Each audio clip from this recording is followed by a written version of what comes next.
யுத்தத்துக்கு அடிபட்டு கோயில் அப்படி இல்லாம வந்த ஃபாதருக்கு 7 கோயில் கொடுத்துருக்கு. பூசை வைக்கலாம். கிழமையில ஒரு நாள் 2 கிழமைக்கு ஒரு நாள் தான்.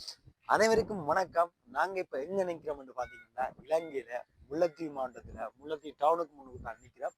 எங்களுக்கு பின்னுக்கு இருக்கிற கோவில் வந்து கப்பலேந்தி மாதான்னு சொல்றது முல்லைத்தீவிலேயே ஒரு பிரசித்தி பெற்ற கோயிலும் கூட. அதோட இந்த கோயில் எங்க இருக்குன்னு பாத்தீங்கன்னா கடற்கரைக்கு பக்கத்துலதான் இருக்கு. அதோட வாங்க இந்த கோயில் என்ன மாதிரி இருக்கு எப்படி இருக்குன்றத பார்ப்போம். நம்மளோட சேனலை யாராச்சும் புதுசா பாக்குறீங்கன்னா மறக்காம சேனலை சப்ஸ்கிரைப் பண்ணி போட்டு பாருங்க. அப்பதான் நம்ம ஒரு அடுத்தடுத்த வீடியோ நீங்க பார்க்கக்கூடிய மாதிரி இருக்கும். வாங்க கோயிலுக்குள்ள போய் பார்ப்போம்.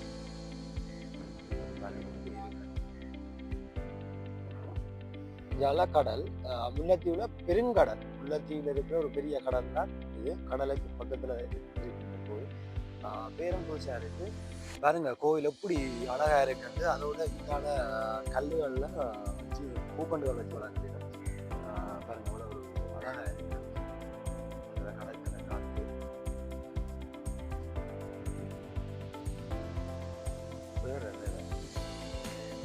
நல்லா பராமரி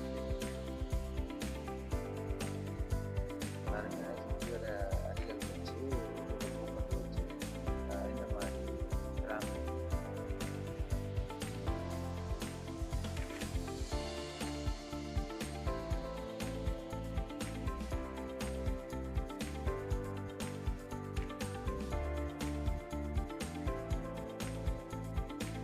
அதனாலதான் நாங்கள்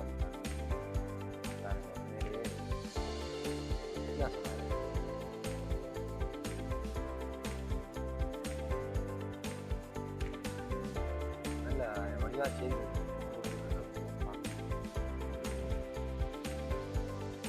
1888 இந்த ஆண்டுதான் கட்டப்பட்டுள்ளது.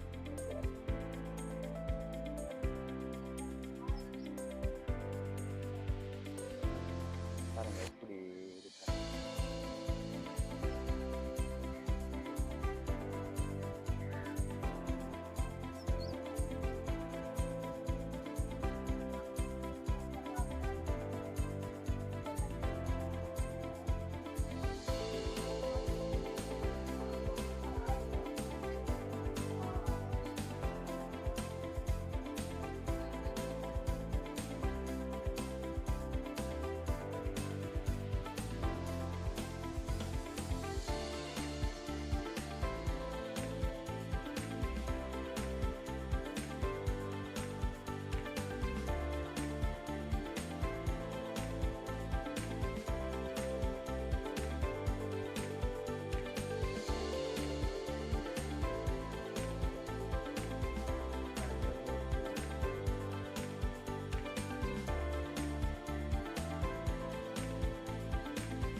ஐயா சொல்லுங்க, இந்த கோயிலை பற்றி சொல்லுங்க. கோயில் நாங்கள் பிறந்த இடமெல்லாம் யாழ்ப்பாணம். நான் 1971ஆம் ஆண்டு பங்குனி மாதம் 1ஆம் தேதி முல்லைத்தீவுக்கு வந்தேன். வந்த இடத்துல ஒரு பில்டிங் டிபார்ட்மெண்ட் சொல்லி ஒரு இதுலதான் கட்டிட பகுதியெல்லாம் வேலை செய்து கொண்டிருந்தாங்க. இந்த கோயில் போர்த்துகீஸால் கட்டப்பட்ட கோயில். போர்த்துகீஸால் கட்டப்பட்ட கோயில். நல்ல கோயிலா இருந்தது. பூமியுள்ள கோயில். யுத்தத்துக்கு பிறகு இந்த கோயில் சுனாமியெல்லாம் அடிபட்டு இந்த கோயில் துப்புரவா இல்லாம ஆச்சு. ஒரு முன்னுக்கு ஒரு சின்ன ஒரு கோயில் ஒன்று போட்டு மாதா வச்சு கும்பிட்டு கொண்டு வந்தோம். முன்னுக்கு காலப்பகுதியில நாங்கள் இந்த கோயில எல்லாருடைய காசுகளை சேகரித்து தான் இந்த கோயிலை கட்டி கொண்டு வந்தோம். கோயில் ஒரு பொது இது. எல்லாரும் வரலாம், போகலாம், கும்பிடலாம். அதுக்காக எல்லாரும் உதவி செய்யலாம். ஆனா இப்ப தற்பொழுது முல்லைத்தீவுல இருக்கிற இந்த கோயிலை சேர்ந்த மக்கள் செய்யல. காரணம் அவன் அண்டண்டாடு உழைச்சு அவன் சாப்பிடத்தான் காணும். நாட்டு நிலமா அப்படி. ஆனா வெளிநாட்டுக்காரனுக்கு இதெல்லாம் சின்ன காசு. எல்லாரும் மாதத்துல ஒரு 27-27 100 பேர் அனுப்பினாலே 25 லட்சம் வருது. இந்த கோயிலை கட்டி ஒரு பத்துக்கு காணும். காணும். அது இந்த இது கோயில் ஐயா திருப்பலியப்ப நடக்கிறது. இங்க பாதர் பற்றாக்குறையில் இருக்கிறபடினா பாதரும் பற்றாக்குறையா முந்தி எங்களுக்கு சொல்லி ஒரு ஓம் பிள்ளை பாசலா இருந்தவர். அவர் எங்க இப்ப? அவர் இப்ப செத்திருப்பார். சரியா? அப்ப இப்ப வந்து எங்களுக்கு நிரந்தர ஃபாதர் இங்க இல்ல. நிரந்தரமா ஃபாதர் இல்ல. இப்ப தற்பொழுது ஒரு ஃபாதர் இருந்தவர் இல்லப்பான ஃபாதர். அவர்கிட்ட ஊக்கத்தாலதான் இதெல்லாம் கட்டப்பட்டிருக்கு. கோயில் கட்டப்பட்டிருக்கு. அவர் இப்ப மாறி இருந்தப்பாளைக்கு போயிட்டார். யாழ்ப்பாணம் போயிட்டார். இப்ப வந்த ஃபாதர் இனி என்ன மாதிரி இதை ஊக்குவிக்கிறாரோ தெரியாது. அவர்கிட்ட என்னப்பான ஜேம்ஸ் இல்லடா அகஸ்டின் ஃபாதரால இந்த கோயில் உலகம் கட்டப்பட்டு இந்த மதுளுக்கெல்லாம் அத்திவாரம் போட்டு அதான் இப்போ டிஸ்கஸ் பண்ணி கொண்டிருக்கிறோம். காசு இருந்தா ஒரு 5 பேர் சுற்றி வர கட்டினா மாடுகள் ஆடுகள் வராது. தென்னம்பிள்ளை வச்சு ஊக்கம் எடுத்தாலே இந்த கோயிலுக்கு அந்த வரவே காணும். அதான் எங்களுக்கு ஊக்கமிட்டு தாரத்துக்கு வெளிநாட்டில் உள்ள ஆக்கள் உதவி செய்யாம இருக்கணும். அதோட ஐயா என்னண்டா இப்ப இந்த முல்லைத்தீவு இதுக்குள்ளேயே ஒரு 4 கோயில் இருக்கு. சுனாமிக்கு முதலே இந்த கோயில் கட்டி இல்ல நான் 71ஆம் ஆண்டு வரைக்கும் இந்த கோயில் இருக்கு. திருமணம் செய்து கைப்பிடிச்சது இந்த கோயில தான். சுனாமிக்கு யுத்தத்துக்கு அடிபட்டு கோயில் அப்படி இல்லாம போயிட்டு அப்புறம் ஒரு சின்ன ஒரு கோயிலை நாங்க முன்னுக்கு கட்டி வணங்கினோம். அப்புறம் மக்களோட உதவியாலையும் சேகரிச்சு தான் இந்த கோயிலை உலகம் ஜேம்ஸ் ஃபாதர் என்னப்பாரு அவருக்கு நன்றி சொல்ல வரும். அகஸ்டின் ஃபாதர் அதனால் இதெல்லாம் செய்து ஊக்குவிக்க இன்னும் ஊக்குவிக்கலாம், கட்டலாம். கண்டிப்பா மக்கள் வெளிநாட்டில் உள்ள ஒவ்வொரு மக்களும் உதவி செய்தால் இதான் கட்டலாம். பேரும் வெளிநாட்டில இருக்கிறோம். எந்தெந்த நாட்டுல இருக்கு? எல்லா நாட்டிலும் இருக்கிறோம். உள்நாட்டுல ஐயா இப்ப இந்த கோயில் பேர் கப்பலேந்தி மாதா கோயில். கப்பலேந்தி மாதா அந்த பேர் வந்தது கப்பலேந்தி மாதா ஒரு புது ஒரு சுருவம் வந்து அறிஞ்ச படியாட்டால் சுருவத்தை எடுத்து கப்பலேந்தி மாதா ரோமாக்கு அனுப்பியாச்சு. கடல்ல இருந்து அந்த சிறுவத்தை வச்சுதான் அமைச்சர் சிறுவத்துக்காக இந்த கோயிலை இங்க அமைச்சதான். சரி அது காலத்துல எங்க மாமி மாமாக்களை கிட்ட சொல்லுவாங்க. இந்த கோயிலெல்லாம் வந்து ஒரு மணி ஓசை கேட்கிற அளவுக்கு தானாம் இருந்தது கடலுக்கு அங்கால. பாருங்க எத்தனை ஆண்டு, ஒரு 50 ஆண்டு போடுங்க, 75 ஆண்டு போடுங்க. அப்ப அந்த கோயில் மெல்ல மெல்லமா இந்தியால வந்துட்டு அதுக்கப்புறம் அந்த கரையோர பகுதி முழுக்க கோயிலை கட்டினால இனி கடல் இந்தியால வரக்கூடாது. இதுதான் உண்மை. சரி இப்ப காலநிலை மாற்றம் தானே. இப்ப மழையில இந்த வருஷம் காலநிலை மாற்றம் அதோட தண்ணீர் இங்கால பக்கம் வரையிலையா? இல்ல வரையில சுனாமி ஒன்றுதான் வந்ததொழிய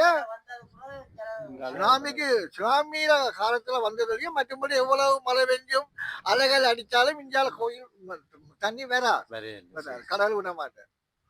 எல்லா இடமும் கடவுள் இருக்கிறார். ஒவ்வொரு கண்களுக்கும் மட்டை வரையிறோம். ஒரு மட்டை விலை ரூபா. அப்ப எவ்வளவு மட்டை வேணும்? வலுமா கட்ட காசை இந்த முதல்ல கட்டி விட்டால் மட்டை தேவையில்லை. பராமரிச்சு ஒரு தென்னஞ்சோலை ஆக்கி விட்டுருவோம். அந்த வருவாயை காணும் கோயில் நிர்வாகம் செய்யறது. திருப்பலிக்கும் ஒரு ஃபாதர் ஒன்று இல்லாத ஒரு கட்டத்தில் திருப்பதிக்கு ஃபாதர் காணும். இப்ப வந்த ஃபாதருக்கு 7 கோயில் இருக்கு. அப்ப ஒவ்வொரு சனியும் ஒவ்வொரு ஞாயிறும் இங்க பூசை வைக்கிறேன் வைக்கல காணாது. அவருக்கு 7 கோயில் இருக்கு. அப்ப எங்க போறது? எந்த கோயில பாக்குறது? அவருக்கும் காணப்பட்டாக்கூட கடைசியா திருப்பலி எப்ப நடந்தது இந்த கோயில்? இப்ப 1ஆம் தேதி போன சனி 1ஆம் தேதி நடந்தது. அதுக்கப்புறம் நடக்குது. சரி எத்தனை 7 கோயில் கொடுத்து அந்த வந்த ஃபாதருக்கு 7 கோயில் கொடுத்துருக்கு. அவர் 7 கோயில் கொடுத்தாலும் அவரால் எல்லாத்தையும் பூசை வைக்கலாம். கிழமையில ஒரு நாள் 2 கிழமைக்கு ஒரு நாள் தான் பூசை வைக்கலாம். ஃபாதரும் பற்றாக்குறை தான். என்ன செய்யற காலங்களும் மாறி போச்சு. ராணுவத்தினால இங்க பிரச்சனை இல்ல ஒற்று பிரச்சனையும் இல்ல. ராணுவத்தை நாங்க கூட சொல்லக்கூடாது. ராணுவத்தால் ஒற்று பிரச்சனை இல்லை. ராணுவம் மக்களை காப்பாத்தி அவையில் காணியல் இல்ல அவையில் அங்கால வட்டத்தில்தான் இருக்கணும். இந்தியாவே இல்ல. அதுவும் இப்ப வந்து அனுராக் திசாநாயக்க நல்ல ஒரு பிரசிடன்ட். அவர் எல்லாத்தையும் ஒழுப்புவார். கண்டிப்பா எல்லாத்தையும் ஒழுப்புவார். அவர்கிட்ட போற போக்க பார்த்தா அவர்கிட்ட நடவடிக்கை மீண்டும் இலங்கை நல்ல ஒரு நிலையில இருக்கு. இந்த முறைதான் தேசிய கீதம் தமிழ்ல பாடி இருக்கு. அவர் கதை நடவடிக்கை செய்வார். நீங்க செய்வார். ஒரு பெரிய விஷயம். பெரிய விஷயம். இன்னைக்கு வெங்கட காலத்துல முந்தி தட்டி சேனையாக்கா டிஎஸ் சேனையாக்கா இப்ப கொழும்புல இருந்து ஜாப்பான் சரி இந்தியாவில் வடக்கு வவுனியாக்கு இங்க வாரன்னு சொன்னால் ஒரு பாதுகாப்பு இல்லாம தான் வந்து கொண்டிருக்கிறது. அந்த நிலையத்தான் இப்ப அனுராக் சினாக்க செய்கிறேன். செய்கிறாரோ தனக்கு பாதுகாப்பு தேவை. ஏன் பாதுகாப்பு தனக்கு? நான் மக்களுக்கு உதவி செய்கிறேன். மக்கள் எனக்கு என்ன ஆபத்து வரும்? வேறார். நல்ல மனுஷன். அது கட்ட ஒரு 60 லட்சம் சொன்னா நாங்க இந்த மதுரெல்லாம் கட்டி நீட்டாக்கி 60 லட்சம் இந்த சுற்றி வர மதுரெல்லாம் கட்டி கம்ப்ளீட் ஆக்கி தென்னை மதுரெல்லாம் வச்சு பராமரித்து உருவாக்கி விட்டு இந்த கோயில் பங்குக்காரர் நிறைய பேர் புலம்பெயர்ந்த இடங்கள்ல இருக்கிறீங்க. இருக்கிறாங்க. கண்டிப்பா இந்த வீடியோ நீங்க பார்த்து கொண்டு இருப்பீங்க. ஐயா சொன்னதையும் கேட்டிருப்பீங்க. ஒரு 60 லட்சம் மட்டும் அதுக்கு சுத்தி வர மதிலும் கட்டி இதை வடிவா புனரமைக்கலாமா? ஆமாம். கட்டாயம் கட்டாயம் ஐயா, இது உங்களுக்கு உதவி செய்வீங்க. உங்களுடைய டெலிபோன் நம்பரையும் சொல்லுங்க. நின்ன உங்களோட இந்த phone டெலிஃபோன் நம்பர் 077 24 67 339. 339. 2 பேரும் மெரியாம்பிள் எப்ராம் தேவதாஸ் என்ன பபி என்று தான் கூப்பிடுறாரு. சரி சரி. நான் 70 71 இங்க வந்துட்டேன். எனக்கு சகல வேறையும் தெரியும். முல்லைத்தீவு என்ன வடிவத்தில் இருந்ததும் நான் சொல்லுவேன். சொல்லு. நான் எங்களோட சொல்றேன். கலைக்கிறத விட வீடியோ பார்த்துட்டு உங்களுடைய டிரெக்டா காய்ச்சி உண்மை இது வந்து உண்மை கதை தான் மேம். இது நான் பொய் என்று நான் சொல்ல இல்லை. இது உண்மை. நாங்கள் இப்ப கிட்டத்தட்ட 70ஆம் ஆண்டு பார்த்தாலும் இப்ப கிட்ட எத்தனை வருஷம் சொல்லுங்க பார்ப்போம். இல்ல 30 இல்ல 25 25 55 வருஷம் நான் முல்லைத்தீவுக்கு வந்தேன். அதான் ஆண்டு போயிட்டு. ஆண்டு போய் அது ஆண்டு போயிட்டு 100 ஆண்டு அது ஆண்டு போயிட்டு. அதான் எல்லாரும் உதவி செய்யும். எல்லாரும் உதவி செய்யுங்க அந்த கோயிலுக்கு.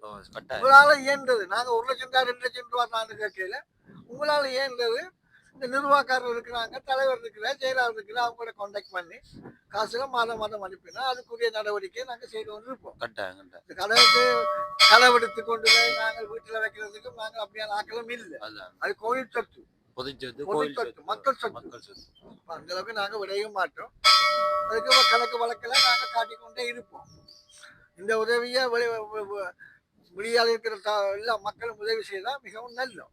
கண்டிப்பா கண்டிப்பா. இதுக்கு முதல் வந்து இப்படி யாரும் வீடியோ எடுத்து போட்டுருக்கணுமா? இல்ல இல்ல இல்ல இல்ல நீங்களா முள்ள வந்திருக்கீங்க. அதுவும் நானும் இங்க வந்துட்டேன்.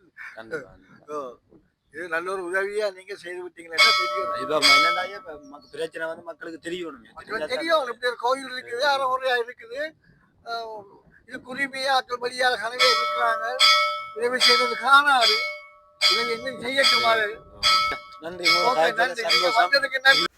சரி, இப்போ பார்த்தீங்கன்னா அந்த ஐயா கதைச்ச எல்லாத்தையும் நீங்கள் கேட்டிருப்பீங்களா? அவர் என்னென்ன விடயம் சொன்னவரண்டு. அதோட இங்கால பாருங்கள், ஃபுல்லாக மட்டையில் வரிஞ்சு மரக்கன்றுகளை வச்சு அதுக்குள்ளே பாதுகாக்கிறேன்னு இருந்தாலும் ஆடு மாடுகள் வந்து அதை சேதமாகத்தான் செய்யுது. அதைத்தான் அவையில் புனரமைச்சு தர சொல்லி கேட்குறேன். அதோட பாருங்கள், இங்கால பக்கம் ஃபுல்லாக தொடர்ந்து ஒரு வரிசையாக மரங்கள் வச்சு அவையில் அதை பாதுகாத்து கொண்டு வரணும். பாருங்கள், ஒரு மட்டை 20 ரூபாயாம். பாருங்கள், உங்களுக்கு நான் தெளிவாக காட்டியிருக்கிறேன் அதையும். ஓகே, ஃபைனலாக உங்களுக்கு இந்த கோயிலை சுற்றி காட்டியிருப்பேன். இந்த கோயிலை பற்றி உங்களோட பகிர்ந்திருப்பேன். அந்த ஐயா உங்களோட சாதிச்சிருப்பார், அதை நீங்கள் கேட்டிருப்பீங்க.